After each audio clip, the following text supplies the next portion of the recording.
Penutupan sementara Rumah Sakit Universitas Airlangga, RSUA Surabaya, menjadi pukulan berat bagi penanganan COVID-19 di Jawa Timur, khususnya Surabaya. Di saat 20 rumah sakit rujukan overload, jumlah angka positif COVID-19 terus melonjak. Data 26 Mei, lebih dari 3.000 pasien positif COVID-19 di Jawa Timur yang dirawat, ada 1.328 pasien dirawat di rumah karena ruang isolasi di rumah sakit penuh. Beberapa waktu lalu, RSU Dr. Sutomo Surabaya yang menjadi rujukan utama di Jawa Timur juga tidak menerima pasien karena pasien positif COVID-19 di instalasi gawat darurat membludak karena tidak kebagian ruang isolasi. Menurut Inge Damanti, Ketua Pusat Riset Keselamatan Pasien Universitas Airlangga, fasilitas kesehatan saat ini memang kolaps karena beban yang diberikan melebihi kapasitas.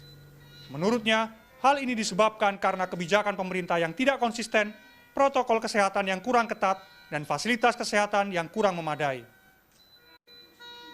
Amat sangat banyak faktor yang berkontribusi di rumah sakit. Ada faktor pasien, faktor individu ya atau stafnya, faktor pekerjaan, komunikasi ya, teamwork dan lain sebagainya. Nah, semua ini masih bermasalah di rumah sakit kita sekarang terkait dengan pandemi COVID.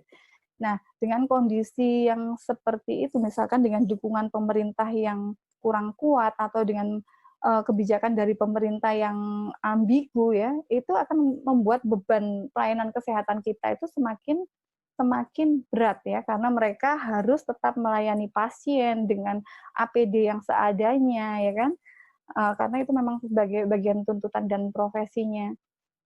Mereka juga mempertaruhkan keselamatan mereka dan keluarga mereka karena mereka terus memberikan pelayanan. Pelayanan kesehatan tidak hanya di Indonesia, tetapi di seluruh dunia itu sudah kolaps ya. Sudah kolaps karena COVID ini. Inge mengatakan, kondisi ini berdampak langsung pada keselamatan pasien dan tenaga kesehatan. Penularan COVID-19 yang dialami sejumlah tenaga kesehatan di rumah sakit dan staf laboratorium ITD Universitas Airlangga menjadi bukti nyata. Per Rabu 27 Mei, ada 2 perawat dinyatakan positif COVID-19.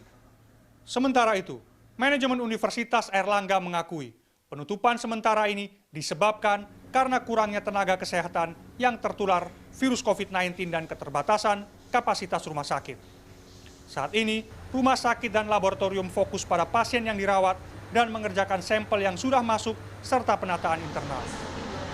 Alasan kenapa rumah sakit Universitas Airlangga membatasi layanan karena memang kapasitas yang tersedia sudah mendekati overload. Jadi pada saat Lebaran kemarin terjadi peningkatan secara signifikan sehingga jumlah kasusnya itu meningkat dan itu harus kita layani yang datang ke rumah sakit. Tetapi untuk layanan rawat inap dan kemudian IGD, instalasi gawat darurat tetap berjalan sebagaimana mestinya.